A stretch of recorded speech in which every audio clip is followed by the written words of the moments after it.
సమయంలో దైవజనులు పాస్టర్ రాజేంద్ర కుమార్ గారు ఈ మధ్యలో ఉన్నారు. ఆయన వాక్యాన్ని అందిస్తారు. ప్రతి ఒక్కరు కూడా చక్కగా వాక్యాన్ని వినండి. God bless. ఈ సమయం దైవజనులకు అప్పగిస్తా ఉన్నాం. మన ప్రభు అయిన యేసుక్రీస్తు ఘనశుభ నామానికి మహిమ ఘనత ప్రభావం కలుగును గాక. ఆమేన్. అందరూ ఆమేన్ చెప్తారా? ఆమేన్. God bless you. దేవుని వాక్యాన్ని మనం చదువుకుందాం. కీర్తన గ్రంథము 68వ కీర్తన 9వ వచనాన్ని మనం చదువుకుందాం.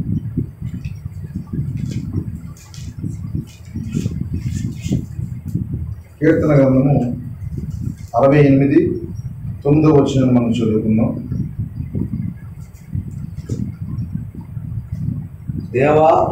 దేవా నీ స్వాస్థ్యం మీద నీ స్వాస్థ్యం మీద నీవు వర్షం సమృద్ధిగా కురిపించుదు. నీవు వర్షము సమృద్ధిగా కురిపించు. అది అలసి ఉండగా నీవు దానిని బలపరిచితివి.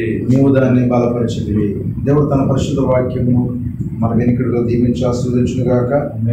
మరి చదవబడిన వాక్యమునకు దేవుడు తన పరిశుద్ధాత్మ జత చేయునుగాక. తన స్వాచ్ఛమైన వధువును బలపరిచే దేవుడు అనే చిన్న వర్తమానాన్ని ఈరోజు మనం ధ్యానించుకున్నాము, ప్రార్థన చేసుకున్నాము. పరిశుద్ధ కృపగల మా తండ్రి, ప్రేమగల మా దేవ, జీవాధిపతి, రక్షకుడానికి స్తోత్రాలు చెల్లిస్తున్నాను. జీవం గల మా తండ్రి నీకు స్తుతులు చెల్లిస్తూ ఉన్నాను. ఈ రాత్రి ప్రభువ నాయన ఈ స్థలంలో నువ్వు ఏర్పాటు చేయబడినటువంటి చిన్న కూడికని బట్టి నీకు వందనాలు ప్రభువ. దేవ చిన్న ఓ ప్రభు వాటిలోంచి పెద్ద కార్యాలు చేయగల సమర్థుడు తండ్రి. ప్రభు అక్కడ నాయన ఎన్నుకోబడిన విత్తనం ఉంటే ప్రభువ నువ్వు సముద్రమును దాటి కూడా వెళ్ళిన గొప్ప దేవుడు తండ్రి. నీకే స్తోత్రాలు ప్రభువ. కనుకనే ఈ ప్రాంతాన్ని బట్టి నీకు వందనాలు. ఈ ప్రాంతాల్లో పరిచయం చేస్తున్న ఈ దాసుని బట్టి నీకు స్తోత్రాలు చెల్లిస్తున్నాను తండ్రి. ప్రభువ ఈ సమయంలో నాయన ఈ చిన్న గృహకుడికి ప్రభువ మీరు దీవించు. కూడి వచ్చిన నాతో అందరితో మీరే మాట్లాడమని ప్రార్థన చేస్తున్నాను. నువ్వు బలపరచమని ప్రార్థన చేస్తున్నాను ప్రభువా. నీకే స్తోత్రాలు తండ్రి. కృప చూపించండి, కరుణ చూపించమని ప్రార్థన చేస్తున్నాను నాయన. ప్రతి విధమైన చీకటి, అంధకారము, దెయ్యపు శక్తులు ఆటంకపరిచే ఆత్మను ప్రభువైన యేసుక్రీస్తునామములో బొమ్మనాకి ఈ రాత్రి నాయన చిన్నగా మాతో మాట్లాడి మమ్మల్ని బలపరిచి స్థిరపరిచి నడిపించమంటాను. సమస్త మహిమ ఘనత ప్రభావాలు మీకే అర్పించుకుంటూ ప్రభువైన యేసుక్రీస్తు నామములో ప్రార్థించి అడుగుచున్నాము. ఆమేన్. చేసుకుంటున్నాం.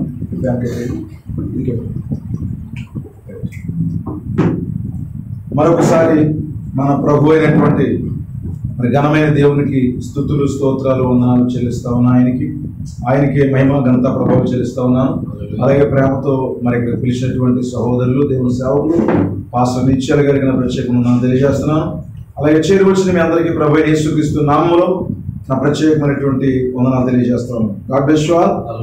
ప్రియులారా, మరి ఈ రాత్రి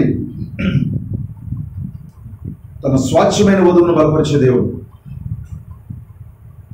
కీర్తన గ్రంథము ఒక అద్భుతమైనటువంటి గ్రంథం ఇది.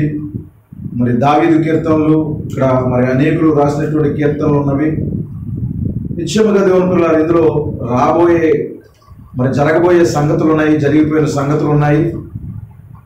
మరి ఈ కాలానికి సంబంధించినటువంటి అనేక సంగతులు మరి భక్తులు ప్రవచించారు, దైవజనులు, ప్రవక్తలు ప్రవచించారు.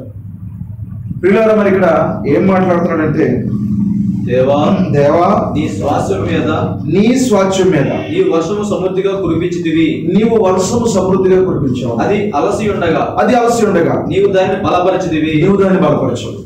క్రీస్తునందు దేవుని పిల్లారా, సమృద్ధైన వర్షము ఆయన కురిపించాడు. ఫస్ట్ ఎవరు ఆయన స్వాచ్ఛం? మరి నిత్యముగా మనం ఎప్పుడు ఆయన స్వాచ్ఛమయ్యాం? మనం ఎవరైనా స్వాచ్ఛం అంటే ఈ కాలంలో ఎన్నుకోబడిన ఆయన వధువు ఆయన స్వాచ్ఛం. ఆమేన్. హల్లెలూయా. ఎందుకంటే వర్తమానంలోంచి ప్రవక్త అనేక సంగతులు మరి చెప్పాడు.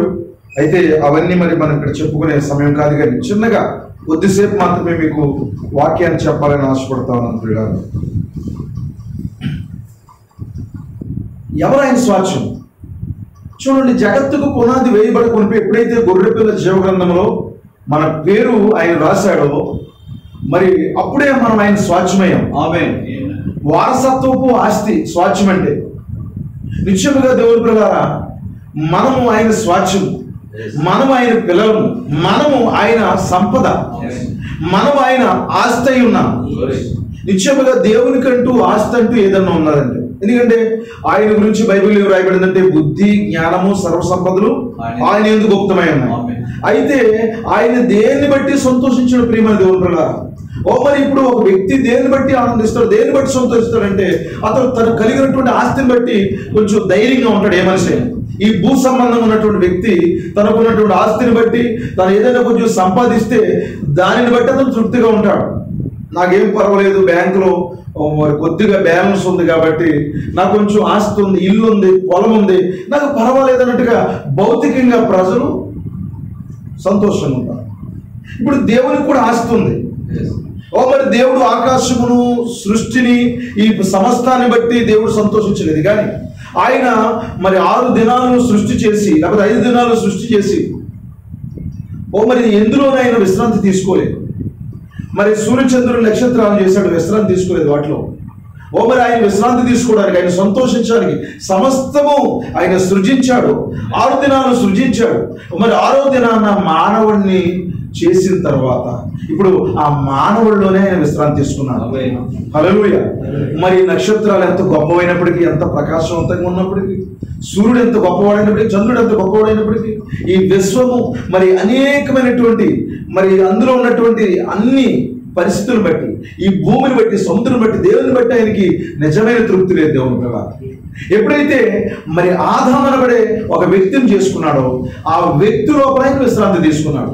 ఇప్పుడు దేవుడి ఆస్తి ఎవరంటే, దేవుని యొక్క స్వాచ్యం ఎవరంటే ఆయన బిడ్డలై ఉన్నారు. హల్లెలూయా. తండ్రికి ఎవరు ధైర్యం? పిల్లలు. ఇప్పుడు పిల్లలకి ఎవరు ధైర్యం? తండ్రి. కనుక ఇప్పుడు దేవుడే మన యొక్క స్వాచ్యము, ఇప్పుడు మనమే ఆయన స్వాచ్యం. హల్లెలూయా. కానీ ఇప్పుడు భూమి మీద ఎవరు ఎంతమంది గొప్పవారు ఉన్నప్పుడు కూడా ఎన్నికలో ఉన్నటువంటి జగత్తుకు పునాది వేయబడకునిపే ఎవరి పేరైతే గొర్రెపిల్ల జీవ గ్రంథంలో రాయబడిందో వారు మాత్రమే ఆయన స్వాచ్యం అన్నమాట. మరి వీరి కొరకు ఆయన ఏమైనా చేస్తారు. దేవుని కూడా ఆయన చేసే అనేక కార్యాలు ఉన్నాయి. కానీ ఇప్పుడు ఆయన స్వాచ్యాన్ని ఆయన ఏం చేయాలంటే విమోచించాలి ఫస్ట్. దేవుని స్వాచ్యం. ఎందుకంటే ఈ స్వాచ్యం ఏమైంది? పాడైపోయింది, పతనమైపోయింది, కుదువు పెట్టబడింది. మనకు తెలుసు, వర్తమానంలో అనేక సార్లు మీరు వింటారు, ఆదాము ద్వారా మనందరము కుదువు పెట్టబడ్డాం. మరి ఎప్పుడైతే కుదువు పెట్టబడ్డామో ఇప్పుడు దేవుడు ఏం చేయాలనుకున్నాడు? ఆ ఆస్తిని విమోచించాలనుకున్నాడు. మరలా తిరిగి మరలా ఆ ఆస్తిని సంపాదించుకోవాలనుకున్నాడు ఆయన. హల్లెలూయా. మరలా మొదటి స్థితికి దేవుడు దాన్ని తీసుకురావాలని ఆశపడ్డాడు. ఎందుకంటే మరి ఆదాము సమస్తం వాటిపైన హక్కులు కోల్పోయాడు ఏదైనా వరంలో. ఇప్పుడు దేవుడు మరలా తన స్వాచ్యాన్ని అందరినీ విమోచించడానికి. చాలా మంది అంటారు యేసుక్రీస్తు అందరికీ ప్రభు. ఎస్, యేసుక్రీస్తు అందరికీ దేవుడు. కానీ వర్తమానము వాక్యం ఏం చెప్తుందంటే ఆయన యొక్క రక్తం అందరి కొరకు కాచలేదండి. ఎవరు మరి ఎంతమంది 7 ముద్రలు చదివారు? ఎంతమంది వర్తమానం చదువుతున్నారు? దేవుని పిల్లలారా, ఈ వర్తమానాన్ని బట్టి మీరు ఆలోచన చేస్తే, చదివితే మరి ప్రవక్త ఏమన్నాడంటే అందరి కొరకు ఆయన రక్తం కార్చలేదు. ఎందుకంటే అందరూ కూడా యేసు రక్తము, యేసు రక్తం అనే పాటలు పాడినప్పటికీ ప్రయోజనం లేదు. ఎందుకంటే స్వాచ్యము కొరకు మాత్రమే రక్తం కార్చాడు. నువ్వు జైలుకి వెళ్ళావు, చాలా మంది ఖైదీలు ఉన్నారు, అందరినీ విడిపించు. నీ పక్షంగా ఎవరున్నారో వారిని విడిపిస్తావు, వారికే ఆధార్ కార్డు ఇస్తావు, వాడికి నువ్వు జామీన్ ఉంటావు అనమాట, బెయిల్ ఇస్తావు. ఆ బెయిల్కి జామీన్గా నువ్వు ఉంటావు అనమాట, మిగతా వారికి కాదు. కానీ ఇప్పుడు ప్రపంచమంతా చెరలోకి వెళ్ళిపోయినా, ప్రపంచమంతా పాపంలో పడిపోయినా, అనేక మంది నశించిపోతున్నా ఆయన ఎవరిని విమోచించాడంటే, దేవుని పిల్లలారా, ఎవరి కొరకు రక్తము కార్చాడంటే ఆయన ఎన్నుకోబడిన స్వాచ్యము కొరకు మాత్రమే. అందుకే దావీదు కరెక్ట్ గా మాట్లాడుతున్నాడు, దేవా నీ స్వాచ్యము. హల్లెలూయా. దేవా నీ స్వాచ్యము. దేవుడు చెప్తున్నాడు ఈ రాత్రి ఇక్కడ ఆయన స్వాచ్యం ఉందని నేను నమ్ముతున్నాను. ఆయన స్వాచ్యము కొరకు ఆయన ఏం చేస్తా ఉన్నాడు? చదవండి సార్. దేవా నీ స్వాస్యం మీద నీ వర్షము సమృద్ధిగా కురిపించిదివి. జస్ట్ చాలా చక్కటి మాట. నీ స్వాచ్యము కొరకు. కనుక చూడండి ఆయన ఏమేం చేశాడు? కలువరి శిలువలో ఆయన రక్తం కార్చాడు, ప్రాణం పెట్టాడు, మరణమును, సమాధిని, పాతాళమును జయించాడు. అంతటితో ఆగిపోలేదండి ఆయన. ఆయన పెంతెకొస్తు పండగ దినాన పరిశుద్ధాత్మను కుమ్మరించాడు. అంతటితో ఆగిపోలేదండి. ఆయన 7 వర్తమానికులు పంపించాడు. దేవునికి మహిమ కలుగుగాక. ఇప్పుడు స్వాచ్యం మీద సమృద్ధిగా వర్షం. హల్లెలూయా. స్వాచ్యము పైన సమృద్ధిగా వర్షం. ఏమిటది? వర్షమేమో కాదు, వాక్యం. హల్లెలూయా. నిత్యముగా దేవుడు వర్షమేమో కాదు, ఓ పరిశుద్ధాత్మ. వర్షమేమో కాదు, ఆ తెరవబడినటువంటి ఆ 7 ముద్రల పుస్తకమైన. హల్లెలూయా. కానీ ఇప్పుడు స్వాచ్యం పైన సమృద్ధిగా వర్షం కుమ్మరించాడు.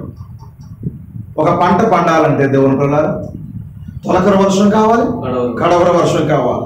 ఏదో కొన్ని చినుకులు పడి అక్కడ వదిలిపెట్టేసిందంటే ఆ తర్వాత ఎండ భయంకరంగా గుమాయించేస్తుందని మనం చెప్పుకుంటా ఉంటాం. కానీ ఏదో కొన్ని చినుకులు, చిన్న ఆశీర్వాదపు జల్లులు దేవుడు ఇస్తే ఈ స్వాచ్యం బ్రతక. దేవుని పిల్లలారా, ఈ స్వాచ్యం కొరకంటే ఆయన సమృద్ధిగా వర్షం కురిపించాడు. ఏం చేశాడు? ప్రతి కాలంలో, ఎవ్రీ ఏజ్, ప్రతి కాలంలో అవసరమైనప్పుడల్లా ఆ ప్రజలకు ఏం కావాలో సమస్తము సమకూర్చడమే ఆయన పంపించే వర్షమై ఉంది. హల్లెలూయా. నోవహు కాలంలో ఒక వర్తమానికుడు పంపించాడు ఆయన. ఏమిటది? ఆ గడియ ప్రజలకు వర్షం అది. ఎందుకంటే ఆ గడియ ప్రజలు దేవుని కొరకు ఎలా జీవించాలి, ఏం చేయాలి, మరి ఎలా ఎత్తబడాలి, ఎలా ఆ విపత్తు నుండి, ఆ యొక్క విపత్తు నుండి, ఆ దుర్గతి నుంచి తప్పించుకోవాలి అని ఒక మార్గం ఏర్పాటు చేయడం ఏమంటారంటే దాన్ని వర్షం. కానీ ఇప్పుడు దేవుడు సమృద్ధిగా వర్షం కురిపించాడు. 40 మంది ప్రవక్తలు పంపించి ఏం చేశాడు దేవుడు? 66 పుస్తకాలు రాయించాడు ఆయన. మీకు అర్థం అవుతుందండి? ఈ 66 పుస్తకాలు ఏమిటో తెలుసండి? వర్షం. హల్లెలూయా. ఆయన మోషేతో వదిలిపెట్టేలేదు. ఆయన మోషేని పంపించాడు, ఆయన మరలా యెహోషువను పంపించాడు, ఆయన మరలా దేవుని ప్రతి కాలంలో ప్రవక్తను పంపించాడు. న్యాయాధిపతులను పంపించాడు ఆయన మరి సమూయేలును పంపించాడు. ఆయన యెషయాను, ఇర్మియాను, దానియేలును, యెహెజ్కేలును, మలాకీని దేవుని పిల్లలారా ఆ ఆది కాండము నుండి దేవుని పిల్లలారా మరి మోషే దగ్గర నుండి ఆ చివరి వరకు రాసిన ప్రకటన గ్రంథం రాసినటువంటి మరి యోహాను వరకు కూడా ఆయన ప్రవక్తలు పంపించి 66 పుస్తకాలను పంపించి ఈ వర్షాన్ని, వాక్యం అనే వర్షాన్ని సమృద్ధిగా పంపించాడు. ఇప్పుడు ఈ వాక్యం చదువుకున్నప్పుడు మనకి ఏమర్థమవుతుంది? జీవం వస్తూ ఉంది. ఎందుకంటే వర్షోధారమైన పంటలు ఉంటాయి కొన్ని. ఆ వర్షం లేకపోతే ఆ పంటలు పండవు దేవుడు. ఇప్పుడు ఆ వర్షం కురుస్తున్నప్పుడు అది రోజు రోజుకి బలపడతా ఉంటది అన్నమాట. కనుక ప్రతి కాలంలో దేవుడు తన వాక్యాన్ని పంపించడం ద్వారా, వర్షం కురిపించడం ద్వారా ఏమవుతుంది? తన స్వాచ్యానికి సమృద్ధిగా ఆహారం దొరుకుతూ ఉంది. కనుక ఇప్పుడు 66 పుస్తకాలు రాసి ఆయన ఊరుకోలేదండి. 2000 సంవత్సరాల క్రితము ఆయన మరి దైవ మానవుడిగా భూమి మీదకి వచ్చి ఆయన ఏం చేశాడు? మన కొరకు రక్తం కాల్చాడు, ప్రాణం పెట్టాడు. మరి నిత్యముగా దేవుడు ఆ శరీరధారి మన దగ్గరకు వచ్చి ఆయన మనం తాకే విధంగా ఆయన మారిపోయాడు. హల్లెలూయా. నెక్స్ట్ ఏం చేశాడు? ఆయన అక్కడతో ఆగిపోలేదండి. మరలా పెంతెకొస్తు పండగ దినాన పరిశుద్ధాత్మను కుమ్మరించాడు. పరిశుద్ధాత్మ ఏమిటి? వర్షం అది. పరిశుద్ధాత్మ కుమ్మరించి ఆయన ఊరుకోలేదండి. ఎందుకంటే మరి వర్షం పడుతుంది, మరలా ఎండ కాస్తా ఉంది, వర్షం పడుతుంది, మళ్ళీ ఎండ కాస్తా ఉంది, పంట పాడైపోయినట్టు ఉంటుంది. ప్రతి కాలంలో కూడా ఇలాగే జరుగుతుందండి. పెంతెకొస్తు పండగ దినాన సమృద్ధిగా వర్షం కురిపించబడినప్పటికీ మరలా ఏమైంది? నైసి అనబడే భయంకరమైనటువంటి ఒక తెగులు పంటని ఇబ్బంది పెడతా ఉంది, ఆ స్వాచ్యాన్ని ఇబ్బంది పెడతా ఉంది. ఆ నైసియాలో మరి దేవుని పిల్లలారా తప్పుడు సిద్ధాంతాలు, తప్పుడు విధానాలన్నీ వచ్చి సంఘాన్ని ఇబ్బంది పెడుతున్నప్పుడు మరలా దేవుడు ఏం చేస్తా ఉన్నాడు? మరలా బోధకులు లేపుతా ఉన్నాడు, వర్తమానికులు లేపుతా ఉన్నాడు. వర్తమానికులు లేపి సమృద్ధిగా వర్షాన్ని కురిపిస్తా ఉన్నాడు. మన కాలంలో అయితే ఇక వర్షానికి లోటే లేదండి. దేవునికి మహిమ కలుగుగాక.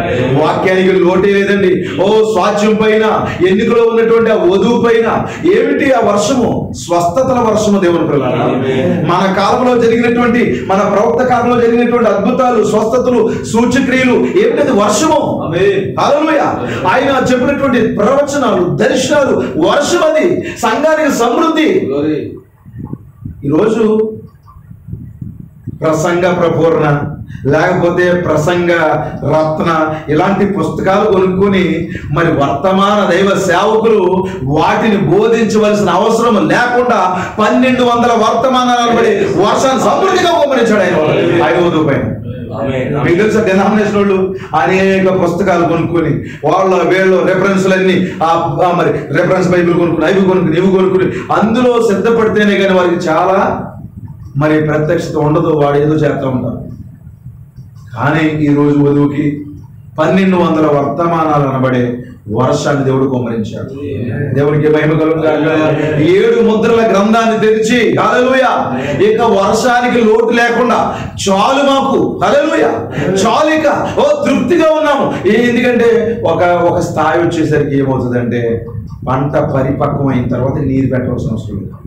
నిజమా కదండి?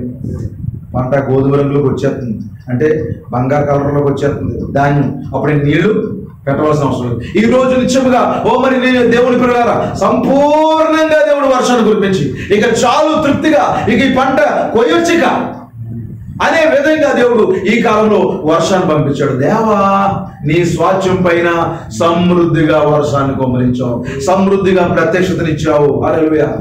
ప్రత్యక్షతకి ఈ వధువుకు లోటు లేదండి. మనకి దేవుడు ఒక్కడా ఇద్దరా ముగ్గురని కన్ఫ్యూజ్ లేదు. నిజమా కదా? ముసుగేసుకోవాలా లేదని కన్ఫ్యూజ్ లేదు, వస్తువులు పెట్టుకోవాలా పెట్టుకోకూడదా అని కన్ఫ్యూజ్ లేదు. హల్లెలూయా. సంఘ శాఖలకు ఉన్నటువంటి కన్ఫ్యూజ్ ఈ రోజు వధువుకు లేదు. ఎందుకంటే వర్షం సమృద్ధిగా ఉన్నది, వాక్యం సమృద్ధిగా ఉంది, బయలుపాట్లు సమృద్ధిగా ఉన్నవి. తన స్వాస్థ్యాన్ని విడిచిపెట్టలేదు ఆయన. ఎత్తబడే విశ్వాసాన్ని ఇచ్చాడు. ఈరోజు ఎలా ఎత్తబడాలి, ఆ ప్రాసెస్ ఏంటి వధువుకి అర్థమైపోయింది. ఎలా సిద్ధపడాలి?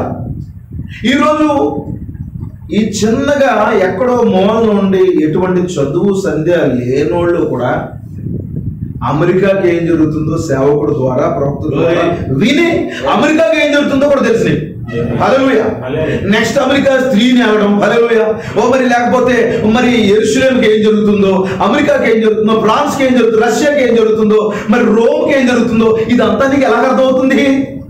స్వాస్థ్యం పైన కుమ్మరించబడిన సమృద్ధైన వర్షం, సమృద్ధైన వాక్య బయలుపాటును బట్టి నీకు చదువు ఉన్నా లేకపోయినా ప్రపంచంలో ఏం జరుగుతుందో నీకు అర్థమైపోతుంది. ఎవరు క్లారిటీగా ఉన్నా లేకపోయినా వధువు చాలా క్లారిటీగా ఉంది.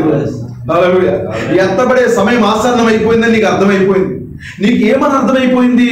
నువ్వు సంఘశాఖవు కాదు, నీవు భార్యవు, నువ్వు ఆయన వధువు నీకు అర్థమైపోయింది. బైబిల్ ఉన్న ప్రతి మర్మము తెరవబడిందని నీకు అర్థమైంది. హల్లెలూయా. ఆది కాండంలో ఏం జరిగిందో నీకు అర్థమైంది. మనకి అర్థమైంది. ఏదైనా మనం అబ్బమ్మ పండు తిన్నదా ఏం జరిగింది అనేది మనకు అర్థమైంది. నిజమే కదా? దేవుడు ఒక్కడా ఇద్దరా ముగ్గురు అని అర్థమైంది. బాప్తిస్మం మర్మం అర్థమైంది. దేవుని పిల్లలారా ముసుగు మర్మం అర్థమైంది. బైబిల్లో ప్రతి మర్మం, ప్రకటన గ్రంథాన్ని కనీసం చదవడానికి ఆలోచన చేయడానికి భయపడే పెద్ద పెద్ద బడా బాబులు ఉంటుండగా ప్రకటన గ్రంథం 1వ అధ్యాయంలో ఏం జరుగుతుందో నీకు తెలుసు. హల్లెలూయా. సింపుల్ గా ఎక్కడ ఉన్న వాళ్ళు ఎవరని చెప్పేస్తారు? ఆయన కుడి చేతిలోని 7 నక్షత్రాలు ఏంటంటే దేవుని స్తోత్రం, 7 దూతలు 7 వర్తమానికులు అని చెప్పేస్తాం. దీపస్తంభం ఏంటంటే 7 సంఘకాలని చెప్పేస్తాం. నిజమేనా? హల్లెలూయా. ఆ తెరవబడిన తలుపు ఏంటి? ప్రభువు యేసుక్రీస్తు అని చెప్పేస్తాం. హల్లెలూయా. ఆ మనిషి కుమారుని పోలి ఉన్న ఆయన ఎవరు? ఇవన్నీ నీకు అర్థమైపోయినాయి. ఎందువల్ల? ఫీలింగ్ సమృద్ధిగా ఉంది. నీకు మరి పాఠాలు చక్కగా ఉన్నాయి. దేవుని పిల్లలారా నీకు పెద్ద పెద్ద మరి సెమినరీలకు వెళ్ళవలసిన అవసరం లేకుండానే దేవుడు ఏం చేశాడు? నీకు చాలా ఈజీగా సేవకుడి దగ్గర నుంచి మాట్లాడేస్తా ఉన్నాడు. ఏమిటిది? మరి స్వాస్థ్యం పైన కుమ్మరించబడిన వర్షము, సమృద్ధైన వర్షం. ఈరోజు ప్రకటన గ్రంథం గురించి ఎటువంటి ఇబ్బంది లేకుండా మనము, హల్లెలూయా, మనం ఎందుకు అర్థమవుతుంది? మనకు అర్థమవుతుంది. మనకు 3 అయ్యోలు ఏంటో తెలుసు. దేవుని స్తోత్రం కలుగును గాక. మరి ఆ యొక్క 7 పాత్రల గురించి తెలుసు, బోర్ల గురించి తెలుసు, ముద్రల గురించి తెలుసు. నిజమా కాదా? మరి చిన్న పుస్తకంతో దిగి రావడం ఏంటో తెలుసు. ఇదంతా ఎలాగ అర్థమైంది? స్వాస్థ్యం పైన సమృద్ధిగా వర్షాన్ని కుమ్మరించాడు. 40 మంది ప్రవక్తలు, 7 వర్తమానికుల్ని ఈ చివరి కాలంలో మరి ప్రవక్తని మనుషుల దూతగా దిగి రావడం, ఇవన్నీ మరి మనకి వర్షమైనదే. హల్లెలూయా. సమృద్ధైన వర్షం. తృప్తిగా ఉండండి. ఏదో లేదని బాధపడకండి. కూడు కూర ఏమండి కట్టు బట్ట ఇవన్నీ తక్కువగా ఉన్నాయని ఏం బాధపడకండి. సమృద్ధిగా వర్షం కుమరించబడింది. హల్లెలూయా. పంటకు లోటు లేదు, ఆహారానికి లోటు లేదు. ఓ మరి మన రాజ్యములో, మన దేశంలో, మన యొక్క విశ్వాస నాగరికతలో కొదువే లేదు. భౌతికమైన వాటి కోసం ఏమీ బాధపడొద్దండి ఎవరు కూడా. దేవుడు సమృద్ధి అయినటువంటి వాక్యాన్ని ఇచ్చాడు మీకు, చక్కటి సేవకుని ఇచ్చాడు మీకు, చక్కటి సహవాసాన్ని ఇచ్చాడు నీకు. దేవునికి మహిమ కలుగుగాక. తృప్తికున్నావా? ఆది కాలం అర్థమైందా? ప్రకటన కాలం అర్థమైందా? ఎందుకు అర్థమైపోతుంది? వర్షం కుమరించబడింది. వర్షాధారం లేనటువంటి కొన్ని ఏరియాల్లో ఏమవుతాయి? ఎండిపోతాయి. అడవి మొక్కలు అంటండి, ఎడారి మొక్కలంట. ఎందుకు అవి ముళ్ళు ఉంటాయంటే ముళ్ళు కాదంట, వాకులంట. నీరు లేక అవి ముళ్ళుగా తయారవుతాయంట. కనుక సంఘశాఖ మొక్కలన్నీ ఏమైనా ఈరోజు ముళ్ళుగా తయారైపోయి డిబేట్లు, గొడవలు, కొట్టుకుంటారు. రండి తేల్చుకుందాం. అవి ముళ్ళు. ఎవరిని విమర్శించుకోవడం, ఓ మరి నువ్వు తప్పు, నేను కరెక్ట్, ఇలాగా పెద్ద పెద్ద గొప్పలకు వెళ్ళిపోతూ ఉంటానుగా. సమృద్ధిగా ఉన్నటువంటి ఈ మొక్క, ఈ యొక్క స్వాచ్ఛము, ఓ మరి ఆ చక్కగా నీటి వారు నాటబడిన చెట్టు వలె మరి ఫలాలు ఇస్తూ మరి చక్కగా దేవునిలో సాగిపోతా ఉంది. దేవునికి మహిమ కలుగుగా. హల్లెలూయా. ఆ 9వ అధ్యాయంలో ఆ పడిపోయిన నక్షత్రం ఏంటో నీకు తెలుసు. యెషయా గ్రంథం 14వ అధ్యాయం ఏంటో నీకు తెలుసు. మరి ఆది కాండం నుంచి ప్రకటన గ్రంథం వరకు కూడా నీకు పూర్తిగా తెరవబడింది. ఎందుకంటే దేవా నీ స్వాచ్ఛం పైన నువ్వు సమృద్ధిగా, చినుకులు కాదు, చిలకరింపు కాదు, నిజమేనా, సమృద్ధిగా కుమ్మరించావు. ఈరోజు నీ యొక్క ఆనందము, నీ సంతోషము, నీ బలమేంటయ్యా? వాక్యం. దేవుడు నీకు వాక్యాన్ని ఇచ్చాడు. ఓ నేరాశగా, నిస్పృహగా, మరి బలహీనంగా ఉండడానికి సరే కుదరదండి. నువ్వు సామాన్యమైన వ్యక్తువు కాదు. ఓ నువ్వెవరు అంటే ఆయన స్వాచ్ఛం. ప్రపంచంలో అమెరికా దేశంలో ఉన్నవారి కంటే మరి అక్కడ ఒక వధువు ఉంటే ఆయన స్వాచ్ఛం ఉంటుంది. అక్కడ వారి కంటే, ఫ్రాన్స్లో ఉన్న వారి కంటే, రష్యాలో ఉన్న వారి కంటే, చైనాలో ఉన్న వారి కంటే, ప్రపంచంలో గొప్ప గొప్ప వాటిలన్నీ కనిపెట్టి ఒక పూటకి ₹1,00,00,000 ఖర్చు పెట్టి వారికి ఒక నెలకి కొన్ని కోట్ల రూపాయలు ఖర్చు అయిపోయి వారికంటే నెలంతటికి ఒక 1000-2000తో తృప్తి పడిపోతావు. నువ్వే గొప్పవాడు అన్నది అర్థమైంది. హల్లెలూయా. వాడు ఎక్కితే ఫ్లైటు, దిగితే ఫ్లైటు. మీకు అర్థమైందా? బంగారపు ప్లేటు, ఒక రూమే, విశాలమైన రూమ్. ప్రపంచంలోనంటండి మైకేల్ జాక్సన్ ఉండేటువంటి పెద్ద రూమ్ ఎవరికి లేదంట. అంత పెద్ద రూమ్ కట్టుకున్నాడు. అతడు చనిపోయే ముందు అంటున్నాడంట, ఏమంటే ప్రపంచంలో ఎవరైనా ఒంటరోడు అంటూ ఉన్నాడంటే నేనే బాధపడేవాడండి. అసలు అతను ఎక్కడికి వెళ్ళినానండి ప్రజలు అతను చూసి మోర్చిపోయేవారండి. మరి అంబులెన్సులు రెడీగా పెట్టేవారు. ఎందుకంటే మరి ఆ పాప్ సింగర్ అనమాట. ఆ ప్రపంచానికి మహారాజు లాంటి అతను. కానీ ఒంటరోడు అయిపోయి ఏడ్చివాడండి. పెద్ద రూమ్ ఉంది కానీ ఏమీ లేదు. అతను జస్ట్ ఏదైనా అడిగితే కోట్లు పంపించేసే వాళ్ళు ఉన్నప్పటికీ కూడా ఒంటరోడు అయిపోయాడు. నువ్వు అడిగితే కనీసం పక్కన ₹1 కూడా పట్టదు, అయినప్పటికీ నువ్వు ధనవంతుడే. దేవునికి మహిమ కలుగుగా. నీ బలము, నీ సంతోషము, నీకు ఆనందం అంతా వాక్యం. దేవుడు అమెరికా పైన, రష్యా పైన, ఇంగ్లాండ్ పైన గురి పెట్టలేదు కానీ, లేకపోతే అమెరికా, ఇంగ్లాండ్, ఇండియా ఆయా ప్రాంతాల్లో వధువు పైన గురిపెట్టాడు. హల్లెలూయా. ఆ గనులు గొప్పవారు ఆయన స్వాచ్ఛము కాదు కానీ జగత్తుకు పునాది వేయబడకునిపై ఎవరినైతే దేవుడు ఎన్నుకున్నాడో వారే ఆయన స్వాచ్ఛమే.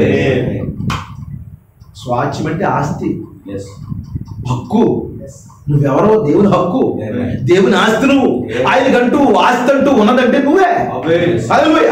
ఆయన ఎవరో నువ్వు అంటావేమో నాకు ఎవరో లేరు, నాకు ఆయనే ఉన్నాడని. నువ్వు ఈ భూమి మీద అనుకుంటున్నావు కానీ పరలోకంలో కూడా ఆయన అలాగే అనుకుంటున్నాడు, నాకు ఎవరో లేరు. దేశ ప్రధానులు ఆయనకు స్వాచ్ఛం కాదు.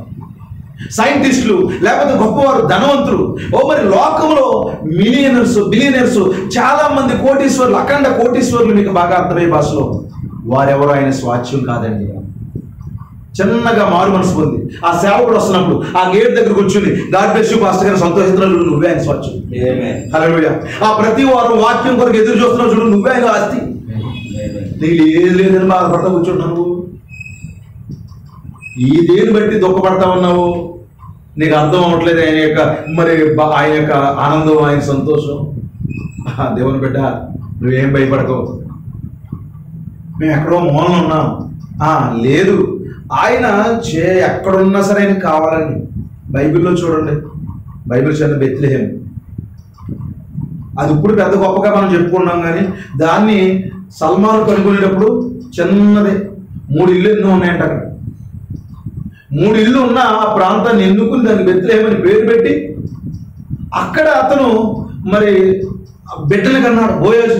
ఆ తర్వాత అతని ద్వారా ఓబేదు, దావీదు, అలాంటి ప్రాంతంలోని క్రీస్తు వచ్చాడు. గొప్ప గొప్ప చారిత్రాత్మకమైన పట్టణాలను పక్కన పెట్టి అల్పమైన బెత్లెహేంలోకి వచ్చాడు. ఎందుకంటే నేను స్వాచ్ఛము. హల్లెలూయా. ఈ రోజు కూడా నిన్ను ఎన్నుకున్నాడండి, నీకు తోడుగా ఉన్నాడండి. అది కొన్నిసార్లు నీకు అర్థం కాకపోవచ్చు, ఒంటరితనం ఫీల్ అవుతాను, ఏమీ ఫీల్ అవుతావు, ఒంటరిగా ఏం బాధపడతావు, దేవుడు నీకు తోడుకున్నాడు. నువ్వు ఆయన స్వాచ్ఛము, ఆ స్వాచ్ఛం పైన సమృద్ధిగా వర్షం పడింది. ఆ రెండో మాట కూడా ఉందండి, అది అలసి ఉండగా నీవు దానిని బలపరిచితివి. అది అలసిపోతుంది కొన్నిసారి. స్వాచ్ఛం అన్నాడంటే ఒక దేశం అనగా ఆయన ప్రజలు. వర్షాన్ని పంపించాడు అంటే ప్రతి కాలంలో వర్తమానికని పంపించి వాక్యము ద్వారా ఆ సంఘం ఎండిపోయే స్థితిలో ఉండకుండా, వేటలు బీరిపోయే స్థితిలో ఉండకుండా, మరి ఆ యొక్క సమృద్ధిగా. ఎందుకంటే గోధుమ పంట పండాలంటే చాలా సెన్సిటివ్గా ఉంటుందండి. దానికి 1-2 తడులు సరిపోవంటండి. ఎందుకంటే తరచుగా తడి పెట్టాలంట. ఎక్కువ తడులు ఎక్కువ సార్లు దాన్ని మరి దమ్ములు దున్ని ఏదో చేస్తారు. అలా చేసిన తర్వాత ఇదంతా జరగాలంటే దానికి వర్షం కావాలి. హల్లెలూయా.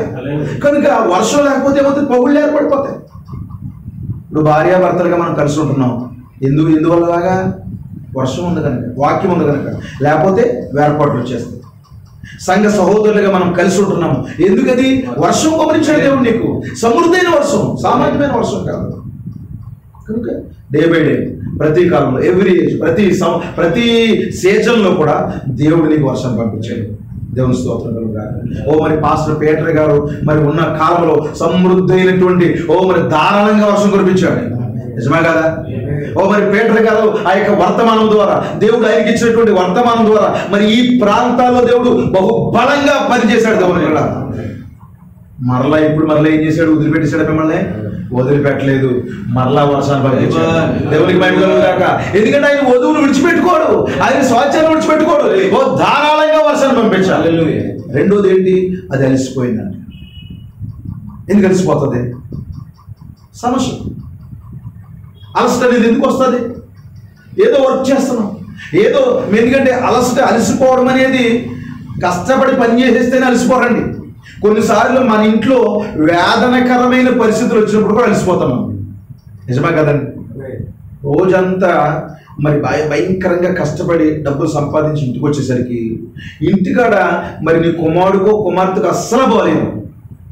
ఉదయం అంతా ఎంత ఒళ్ళు నొప్పులతో అంత కష్టపడినా నీకు అంత బాధ అనిపిస్తుంది, కానీ నీ కుమారుని చూసేటప్పుడు నీకు వేదన వస్తుంది, అలసిపోతావు, బలహీనమైపోతావు. నీ ఇంట్లో ఉన్నటువంటి కొన్ని పరిస్థితులను బట్టి నువ్వు తొందరపడతా ఉంటావు, అదే అలసట. ఇప్పుడు అలసిపోయినప్పుడు ఏం చేశాడంట, దాన్ని బలపరిచాడు. అయ్యా, నేను ఒక విషయం చెప్తున్నాను, వ్యాధులతో అలసిపోతున్నాను. కొన్ని వ్యాధులు మనకు తగ్గట్లా, ప్రార్థన చేస్తున్నాం తగ్గట్లేదు. నీకేమొస్తుంది? నిరాశ వచ్చేసి అలసట వచ్చేస్తుంది. ఇంకేం బ్రతుకుతానులే నేను, ఎలా బ్రతుకుతానులే నేను అనే ఫీలింగ్లోకి వెళ్ళిపోతాను. అలాంటి సమయంలో నిన్ను స్వస్థపరచు యెహోవాను నేనే అని బలపరుస్తున్నాడు ఆ స్వాచ్ఛం. కొన్నిసార్లు అప్పుల బాధలతో మరి కృషించిపోతా ఉన్నాం. ఆస్తి లేకపోయినా పర్లేదు, కానీ అప్పులుంటే ఆ వేదన మరీ చాలా చెడ్డగా ఉంటుంది. అప్పుడు మరి ఎవరు బలపరుస్తారు? మరి నిన్ను అనేక మంది రకరకాలుగా మాట్లాడతారు, నీ మీద ఒత్తిడి ఎక్కువైపోతుంది. కుమార్తె మరి వివాహము, లేకపోతే ఇల్లు కట్టుకోవాలను, జాబును స్థిరపడాలను, కొన్ని సమస్యలు తీరాలను, నువ్వు వేదన పడతా ఉంటావు, అప్పులు నిన్ను తరుముతూ ఉంటాయి. అప్పుడు నీకేమవుతుంది? అలసట వచ్చేస్తుంది. అలాంటి సమయంలో ఆయన నిన్ను బలపరిచేవాడు. హల్లెలూయా. నిన్ను రోగాల నుంచి స్వస్థపరిచేవాడు, నీ సమస్యల నుంచి విడిపించేవాడు. హల్లెలూయా. ఇంకేం కలిసిపోవడం? సంఘం ఏ విధంగా కలిసిపోయింది? పెంతెకొస్తు పండగ దినాన భీకరమైన వర్షం కురిసినప్పుడు సంఘము చక్క ఉవ్వెత్తున పైకి లేచింది. అయితే నైసియాలో సంఘం అలసిపోయిందండి. కాన్స్టంటైన్ యొక్క తప్పుడు బోధల ద్వారా సంఘం ఏమైంది? అలసిపోయింది. తప్పుడు సిద్ధాంతాలు, తప్పుడు బోధలు, తప్పుడు విధానాలు, ఏమంటే వ్యాధులు, కుటుంబ కలహాలు, అప్పులు సమస్యలు ఇదొక రకమైన అలసట అయితే, తప్పుడు బోధలు మరొక రకమైన అలసట. అలాంటి సమయంలో సంఘాన్ని ఏం చేస్తారు చెప్పండి? సంఘం చీకటిగా మారిపోతున్నప్పుడు, సంఘం నిరాశలోకి వెళ్ళిపోతున్నప్పుడు, సంఘం నిస్పృహలోకి వెళ్ళిపోతున్నప్పుడు మరలా దేవుడు ఏం చేస్తాడంటే దాన్ని బలపరుస్తున్నాడు. వర్షం ఇది నీరు పెట్టేసి రైతు ఊరుకుంటాడండి పంటకి. మన చెక్కలకు నీరు పెట్టేసాం, మన ఊర్లో చెక్కలు అంటారు అనమాట. ఎందుకంటే మడుల కింద తయారు చేసి మరి నీరు వదిలేసాం, ఊరుకోలేదు. ఎందుకంటే నీరు పెట్టినంత మాత్రం చేత అది బాగైపోదు కానీ, పండేది కానీ దాన్ని బలపరచాలి మరలా. ఎందుకంటే దానికి పురుగులు పడుతూ ఉంటాయి, దానికి అనేక రకమైన సమస్యలు వస్తూ ఉంటాయి. దేవుని పిల్లలారా, దాన్ని కాపాడతాడు రైతు. అలాగే దేవుడు కూడా ఈరోజు మరి 7 ముద్రలు తెరిచేశాను, మరి నేను వాక్య మర్మం అంతా తెరిచేశాను, పరలోకం అంతా తెరవబడిపోయింది, మరి వర్తమానికులు పంపేశాను. ఊరుకోలేదు ఆయన. వెంటే నీకు తోడుకున్నాడు. ఏమన్నాడు?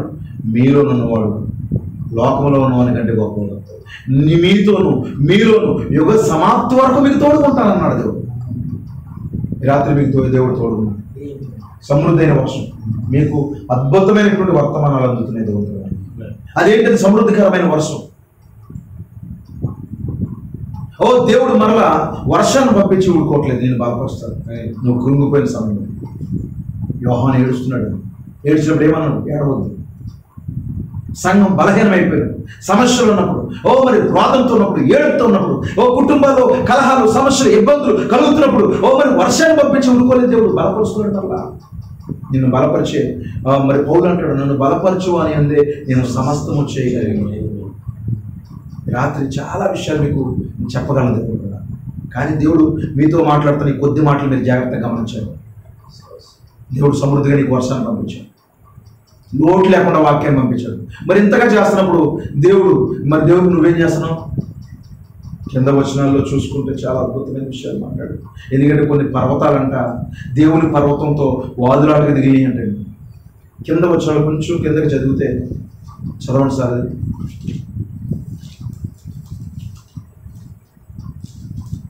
శిఖరములు గల పర్వతములారా, దేవుడు నివాసముగా కోరుకున్న కొండలను దేవుడు నివాసముగా కోరుకున్న కొండను మీరేలా వార చూపులు చూచున్నారు.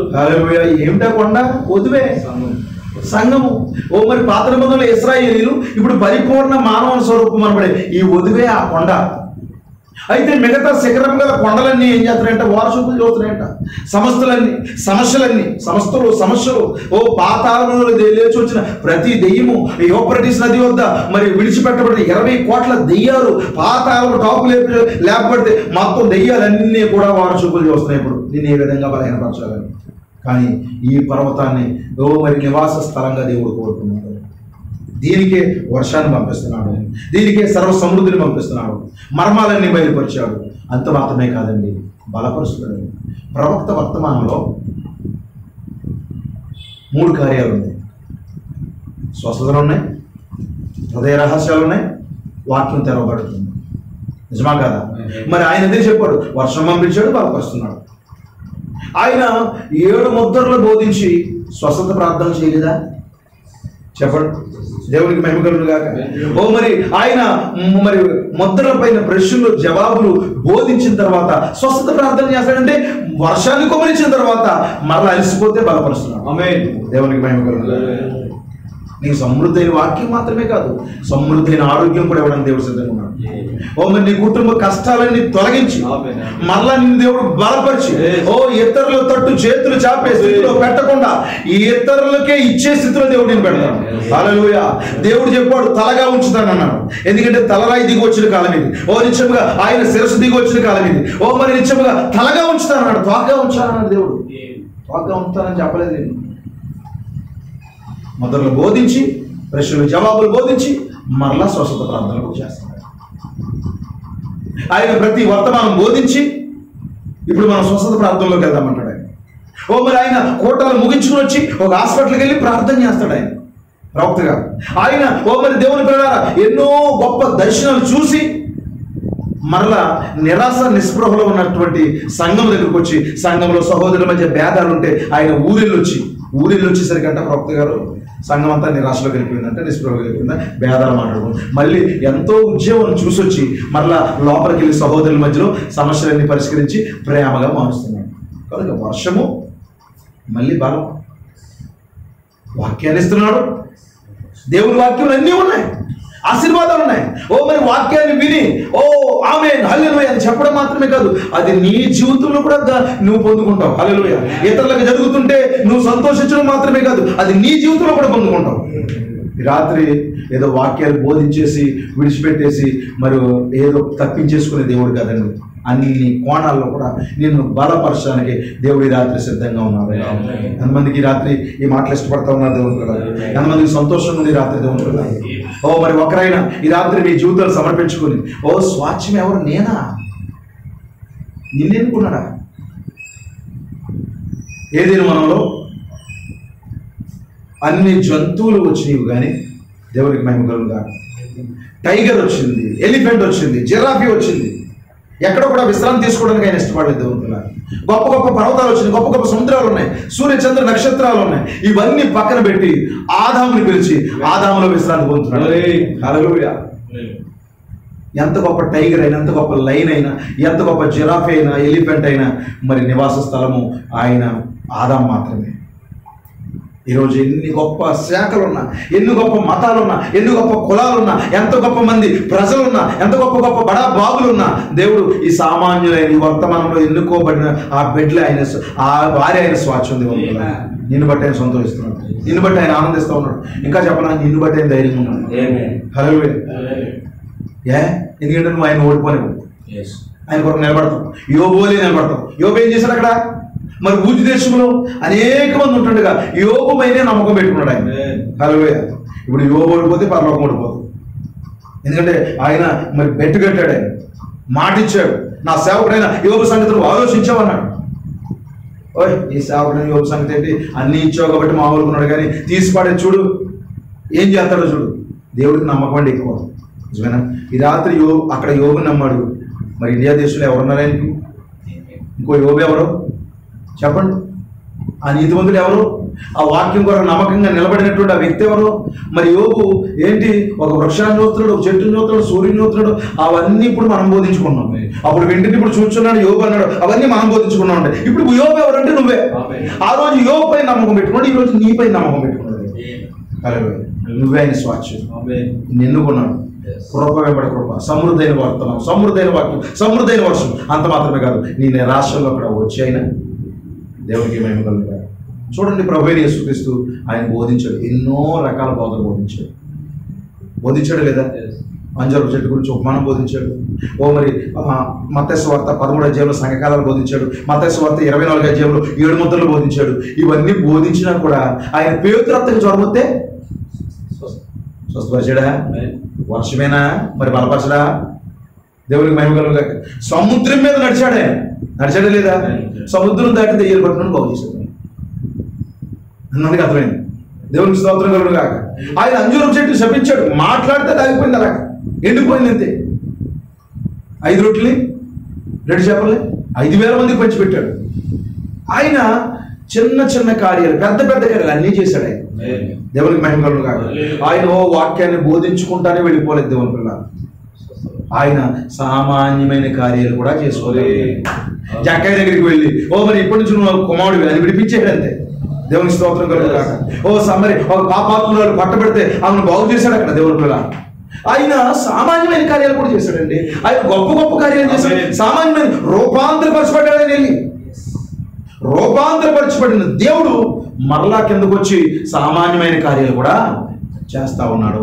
వర్షాన్ని కుమ్మరించడం కాదు, ఈ రాత్రి నిన్ను బలపరుస్తాడు. అలసిపోయి నిరాశలో ఉన్నప్పుడు, నిస్పృహలో ఉన్నప్పుడు, కన్నీరులో ఉన్నప్పుడు, చీకటమయంలో ఉన్నప్పుడు, ఏంటి నా పరిస్థితి నాకు అర్థం అవట్లేదు, నేను ఎలాగా బ్రతకాలి అని నీకు ప్రశ్నలు వచ్చేస్తున్నప్పుడు,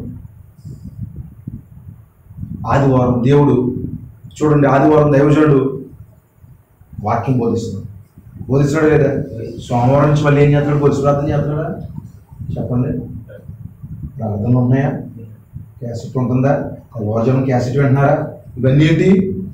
ఆదివారం ఆ సమృద్ధిగా వచ్చిన వాక్యము, ఆ పులిపెట్టు మీద నీకు వాక్యమే కాదు, మరలా ఎవరన్నా హాస్పిటల్లో ఉన్నా, ఎవరైనా సమస్యలు ఉన్నా, ఏదైనా ఇబ్బందులు ఉన్నా, మరి ఆయన్ని మామూలు పలకరింపులు కూడా చేయగలుగుతున్నాడు దైవజనుడు. ఏంటి ఇదంతా? దేవుడు చేసిన కార్యం. దేవుడు ఎలాగున్నాడు? ఆయన సమృద్ధిగా వర్షాన్ని కురిపించాడు, ఆలసినప్పుడు బలపరుస్తున్నాడు. ఎవరిని? స్వాచ్యాన్ని, ఎన్నుకోబడిన వారు. ఈ రాత్రి ఆ ఎన్నుకోబడిన ఆ నిజమైన స్వాచ్యము నీవే అని ఈ రాత్రి తెలియజేయడానికి నేను ఈ మాటలు చెప్తున్నాను. ఈ మాటలను బట్టి మీరు ధైర్యం ఉండండి, దీవించబడండి. ఎంత మాత్రం బలహీనం అవ్వద్దు. మరి ఆయన నిన్ను ఎంతగా పట్టించుకున్నాడంటే నువ్వు కూడా చేయవలసిన కార్యాలు. వర్షం తాగేసి చెప్పండి, అన్ని బలాలు తీసేసుకుని అది ఎండిపోతే ఎలా ఉంటుంది చెప్పండి? కాలు చెత్తను ఉండతాడా? పిల్లడికో బూస్ట్, హార్లిక్స్లు అన్నీ పెట్టించి మంచి మంచి చేపలు, మంచి మంచి డ్రై ఫ్రూట్స్ అన్నీ తినిపించేసి అన్నీ చేసేస్తున్నా సరే ఆడు స్కూల్కి వెళ్ళకుండా ఇంట్లో ఉంది చెప్పండి. ఏమీ చదవక ఏమీ రాయకుండా ఉన్నా ఇంకా రోజు హార్లిక్స్ల మీద హార్లిక్స్లు పెట్టేస్తావా చెప్పండి? ఏదైనా లోపం ఉంటే చూపెత్తావు, ఆడి తేడా ఉంటే 4 బీగుతావు, అంతేనా? కనుక ఇప్పుడు దేవుడు ఎంత సమృద్ధి అయినటువంటి వర్షాన్ని పంపించి ఎంతగా నిన్ను పట్టించుకుంటే మరి నీ దగ్గర నుంచి ఏమి ఆశించడా? ఏం ఆశిస్తున్నాడు? మరి కనీసం నీ భక్తి ఆశించడా? ప్రతి వారం గుడికి రావా? ఏంటి చెప్పు? కొన్ని వారాలు బస్సు దొరకలేదని మానేస్తావా? ఏం మాట్లాడతలేదు. అర్జెంటుగా వేట ఉంది, లేకపోతే పాట ఉంది, మాట ఉంది, ఆట ఉందని మానేస్తావా? ఎంతగా పట్టించుకున్న తర్వాత కూడా మాట వినకపోతే మళ్ళీ తగులుతేండో అందుకు అర్థమైంది. మరి ఒక చిన్న మాట, అయ్యగారు ఈ వారం రాలేకపోతున్నామండి, ఇంకా అంతకంటే మంచి మాట ఏమి లేదు, నిన్ను ఎవడో ఏం చేయడు. అలాంటి మాటలు అంతమందికి అర్థమైంది. అయ్యగారు మరి ఇవాళ కుదరలేదండి, ఏంటంటే అనౌన్స్మెంట్ అయిపోతుంది, పెద్ద గారు లేకపోతే పాస్టర్ గారు ఎవరో ఫోన్ చేసి చెప్తారు, చర్చిలో 2 రోజులు కూటాలు ఉన్నాయి, 10 చోట్ల కూటాలు ఉన్నాయి, అంతే. ఇంకేమీ పట్టింపడదు. అయ్యగారు రాలేకపోయామండి, ఏంటంటే ఒంట్లో పోలేదు, ఏంటంటే కుదరలేదు, డబ్బులు లేవు. ఇవన్నీ కూడా మరి నేను స్థానిక సంఘంలో అయితే కొంచెం చాలా గట్టిగా చెప్తాను, మిమ్మల్ని అలా మాట్లాడను, కానీ ఇవన్నీ కూడా అలా మాట్లాడకూడదు. మీరు దేవుడు ఇంతగా మిమ్మల్ని పట్టించుకుంది. ఆశీర్వాదాలు వెంబడి ఆశీర్వాదాలు, వర్తమానాలు వెంబడి వర్తమానాలు, దీవెనలు వెంబడి దీవెనలు ఆయన ఇస్తా ఉండి నీవు బలహీనమైనప్పుడు పట్టించుకుంటుంటే నువ్వు చక్కగా కాపుగా అయ్యాయి, నువ్వు చక్కగా ఫలించాలి. నిజమా కదా? దీవించబడాలి, ప్రార్థించాలి అన్నందుకు అర్థమైంది. అందరూ ప్రార్థన చేస్తున్నారా? సరైన ప్రార్థన కలిగి ఉన్నారా? ప్రతి వారం క్రమంగా తప్పకుండా ఆరాధనకు వెళ్తున్నారా? సంఘ కార్యక్రమాల్లో దైవజనుడు చెప్పినట్లుగా ప్రతి దాన్ని ఫాలో అవుతున్నారా దేవుని పిల్లారా? అలా ఉండి మీ యొక్క భక్తిని మీరు చేసుకుంటే, చక్కగా మీరు ఆ వాక్యం కొరకు రోషంగా నిలబడితే ఆయన పంపించిన వర్షానికి, ఆయన బలపరిచిన విధానానికి మీకు బాగుండి ఆ తర్వాత ఎత్తపడతారు. లేకపోతే ఎంత ప్రయాసపడినా వీడేమీ మాట వింటలేదని దేవుడు విడిచిపెట్టేస్తాడు. అలా విడిచిపెట్టే విధంగా ఉండొద్దు. నువ్వు ఆయన స్వాచ్యము నిన్ను విడిచిపెట్టడు దేవుడు. ఈ రాత్రి నిన్ను బలపరిచి తన సమృద్ధైన వర్షాన్ని కలిగించి అలసిపోయినప్పుడు నీకు తోడుగుండి అండగుండి బలపరుస్తూ ఉన్నాడు. ఈ మాటలు దేవుడు దీవించును గాక, ఈ మాటలు దేవుడు ఆశీర్వదించును గాక. మరి ప్రతి ఒక్కరు కూడా ఈ మాటలు బట్టి ధైర్యం పొంది బలం పొందుకుని దేవుడు పిల్లలు ఆ తర్వాత ఆయన ఒక రోషంగా నిలబడాలని నేను చెబుతూ మాటలు ముగిస్తున్నాను. God bless you. దేవుడు మనం దీవించును గాక. ఆమేన్. దేవుడికి స్తోత్రం కలుగును గాక. ఎంతమంది వాక్యాన్ని గ్రహించగలిగిన వాక్యాన్ని అద్భుతమైన రీతిలో, సామాన్యమైన రీతిలో దేవుడు అందరితో మాట్లాడాడు. దేవుడికి మహిమ కలుగును గాక. ఈరోజు మనము సమృద్ధి కలిగిన ప్రజలు. దేవుడు మనకు సమృద్ధిని ఇచ్చాడు, మనల్ని ప్రేమించాడు. ఈరోజు మనమే ఆయన ఆస్తి. ఈరోజు మన పిల్లలే కదా మన ఆస్తి. మనకు అనుకున్న మన పిల్లలే మన ఆస్తి. మన ధైర్యం ఏంటంటే మన పిల్లలు. అలాగే ప్రభువు మనం చేశాడు, ఆయన పిల్లలు మనం, ఆయనకి మనం ఆస్తి అయి ఉన్నాం. ఖచ్చితంగా ఆయన ఆస్తిగా మనం ఉన్నప్పుడు సమృద్ధిగానే పోషిస్తాడు, సమృద్ధిగా నడిపిస్తాడు. అదే సమయంలో కృంగిపోతున్నప్పుడు ఆయన బలపరుస్తాడు. అయితే ఆయన ఏమి ఎక్స్పెక్ట్ చేస్తుండే మన ఎదురు నుండి ఆయన వాక్య ప్రకారంగా విద్యను చూపుతూ మన జీవితం నుంచి ఫలాలు ఇవ్వాలి. చూడండి, కొబ్బరి చెట్టు ఉంటే దాని చుట్టూ పూలు పొలాలు పెట్టుకుని అది తవ్వించేసి దానికి ఏమో మొత్తం యూరియా అన్ని పెట్టి నీళ్ళు పెడితే ఏం ఎక్స్పెక్ట్ చేసి మనం పెడుతున్నామంటే మంచిగా కొబ్బరికాయలు రావాలని పెడుతున్నాం. అలాగే దేవుడు కూడా మనల్ని ఎన్నుకుని ఏర్పాటు చేసుకుని మన జీవితాల్లో మంచి ఫలాలు రావాలని ఆయన చూస్తూ ఉన్నాడు. మనల్ని ఎన్నుకున్నాడు ఆయన. లోకాన్నంతా పక్కన పెట్టాడు. ఈ యొక్క ధనవంతులను, సంపన్నులను, ఆశాములందరినీ పక్కన పెట్టి ఈరోజు మనల్ని ఎన్నుకున్నాడు ఆయన. ఖచ్చితంగా ఆయన మనంతా ప్రేమిస్తున్నందుకు ఆయనకు రుణపడి మనం ఉండవాలి. రుణపడి ఉండాలని మనం భక్తి చేస్తూ ఉండాలి. ఎంతమందికి అర్థమవుతుంది? బలపరచబడ్డ రాత్రి ఆయన మనం బలపరిచే దేవుడు. కృంగినప్పుడు బలపరుస్తున్నాడా? బలహీనమైనప్పుడు బలపరుస్తున్నాడా? వ్యాధి ఉన్నప్పుడు బలపరుస్తున్నాడా? బలహీనమైనప్పుడు స్వస్థపరుస్తున్నాడా? నిశ్చయంగా ఎల్లప్పుడూ మనతోనే ఉంటాడు ఆయన. మనం విడిచిపెట్టే దేవుడు కాదు. మనల్ని ఎన్నుకున్నవాడు, నమ్మదగినవాడు, మనం పిలిచినవాడు, నమ్మదగినవాడు. మనం ఎంత మాత్రం మధ్యలో విడిచిపెట్టడు ఆయన. మనం ఆయన విడిచిపెట్టేస్తున్నాం కానీ ఆయన ఎప్పుడు మనం విడిచిపెట్టలేదు. ఎల్లప్పుడూ వాక్యంతో నిలబడాలి, ఆయన కృతజ్ఞతగా బతకాలి.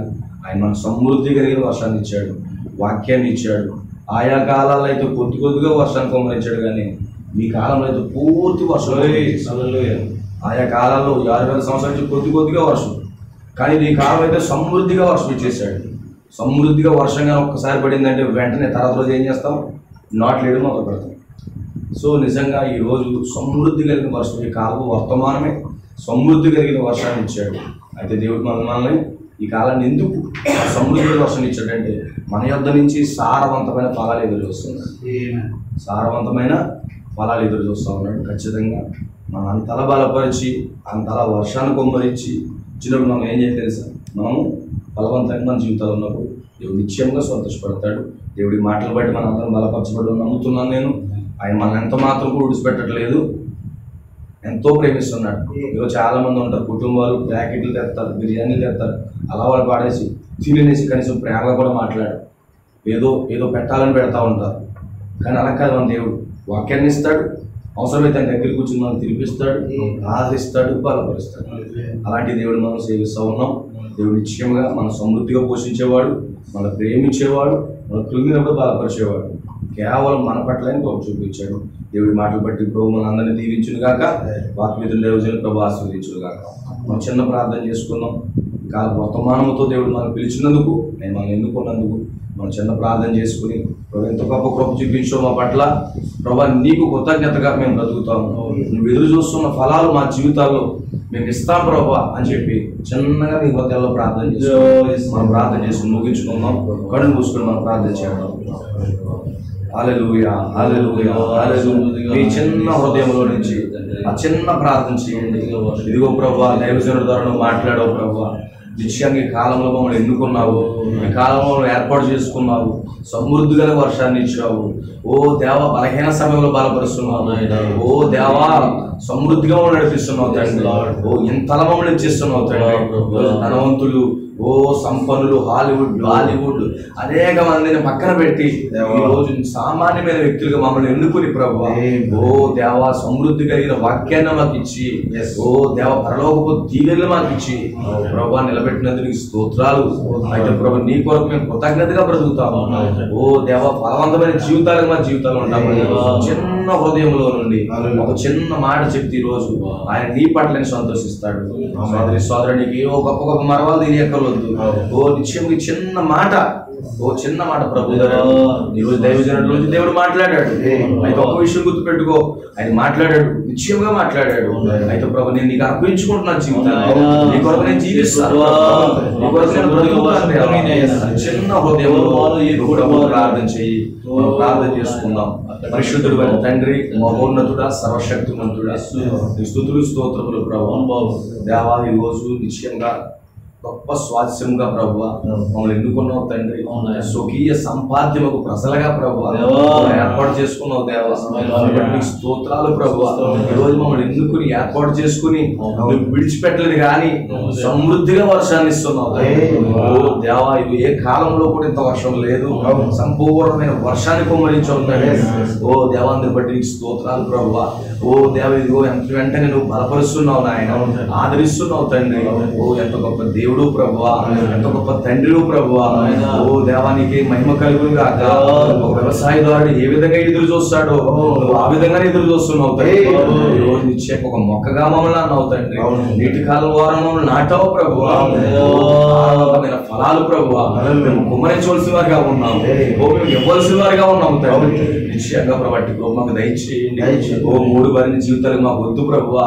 ఓ దేవ, ఎదుగో మేము వర్షం తీసుకుని, ఓ దేవ, సమృద్ధి కలిగిన ద్వాన మేము పొందుకుని ప్రభువా మేము మూడు వారిపోకూడదు నాయన. ఓ తప్పనిసరిగా మా జీవితాల్లో ఫలాలు రావాలి ప్రభువా. ఓ ఖచ్చితంగా నీ కృప మాకు దయచేయండి. ఓ నీ విధేయత చూపే కృప దయచేయండి. వాక్యములు, ప్రార్థనలు, ఉపవాసములు, ఓ దేవ, సమస్త కార్యములలో ప్రభువా నీకు నమ్మకస్తులుగా ప్రభువా మేము బ్రతికే కృప మాకు దయచేయండి. రాత్రి ఇచ్చిన వాక్యాన్ని బట్టి వందనాలు. వాక్యం మీద దైవజనుడు దీవించండి, ఆశీర్వదించండి ప్రభువా. రాత్రి ప్రభు ఏర్పాటు చేసిన కుటుంబం జోసెఫ్ ఎంతో మంది దీవించండి. మీరు ఆశీర్వదించండి నాయన. ఓ కుటుంబంలో సమృద్ధి కలిగిన ఆ వర్షాన్ని ఎల్లప్పుడూ కుమ్మరించండి, కుటుంబాన్ని దీవించండి ప్రభువా. వారు ఆరోగ్యాలతో కృంగుతున్నప్పుడు ప్రభువా మీరే బలపరచండి తండ్రి. ఓ దేవానికి స్తోత్రాలు చెల్లిస్తున్నాం నాయన. ఈ ప్రాంతంలో ఎన్నుకున్నావు ప్రభువా, నువ్వు ఏర్పాటు చేసుకున్న బిడ్డ ఎల్లప్పుడు మీరు బలపరచండి. మీ హస్తాలుగా పూజిస్తున్నాం తండ్రి. అవి మా సోదరు కృపానంద గారి కుటుంబాన్ని దీవించండి, వారి బిడ్డలను ఆశీర్వదించండి, సమృద్ధి కలిగిన వర్షం కుమ్మరించండి తండ్రి. ఓ దేవాలయ ప్రభావ వారి కుటుంబంలో ప్రభావ భార్య బిడ్డలను దీవించండి, ఆ కుటుంబంలో కూడా సమృద్ధి కలిగిన వర్షాన్ని ఇవ్వండి. అలాగే ప్రభు సోదరు రూపస్ కుటుంబాన్ని దీవించండి, వారిని ఆశీర్వదించండి, ఆ కుటుంబంలో సమృద్ధి కలిగిన వర్షాన్ని ఇవ్వండి తండ్రి. అలాగే శ్రీని గారు గణేష్ గారి కుటుంబాలు కూడా దీవించండి ఆయన. ప్రభాని హస్తాలుగా అప్పగిస్తున్నాం తండ్రి. ఓ దేవాన్ని నిశ్చయం అందరి జీవితాల్లో అందరి కుటుంబాల్లో ప్రభావ ఆ సమృద్ధి కలిగిన వర్షం ఎప్పుడు మేము కలిగి ఉంది ప్రభావ. ఓ సహాయక ఫలవంతమైన జీవితాన్ని చూపించే ప్రభావ నాకు మా అందరికీ దయచేయండి తండ్రి. ఈ రాత్రి మీరు ఇచ్చినటువంటి ఈ వాక్యాన్ని బట్టి వందనాలు చెల్లించండి ప్రభావ. ఈ వాక్యాన్ని ప్రభావ మా జీవితాల్లో ధ్యానిస్తూ ప్రభావ మా జీవితాల్లో వాక్యంగా మార్చబడే ప్రభావం దయచేయండి. బిడ్డలందరినీ దీవించి ఆశీర్వదించమని సంపూర్ణంగా ఇప్పుడు నీ హస్తాలకి సమర్పించుకుంటున్నాను ప్రభు అయిన యేసుక్రీస్తు నామంలో ప్రార్థిస్తున్నాం. మన ప్రభు అయిన యేసుక్రీస్తు అద్భుతమైన కృప వాక్యమిత్ర దైవజనులకు ఆయనతో వచ్చిన సహోదరులకు అలాగే ఇక్కడ ఉన్నటువంటి ఈ యొక్క కనకారాని ప్రాంతంలో బిడ్డలందరికీ సహోదరులందరికీ విశ్వాసంలో వధువుకి ఆయన కృప సదా తోడుగా ఉంది. ఎల్లప్పుడూ సమృద్ధి కలిగిన వర్షంతో బలపరచబడి ఒక ఫలవంతమైన జీవితాలను వధువు ఖచ్చితంగా ఆ యొక్క జీవితాన్ని కృప ద్వారా పొందుకుని దేవుడికి చూపించును గాక. ఆమేన్. God bless you. ప్రభువు మిమ్మల్ని దీవించి ఆశీర్వదించును గాక. God bless you.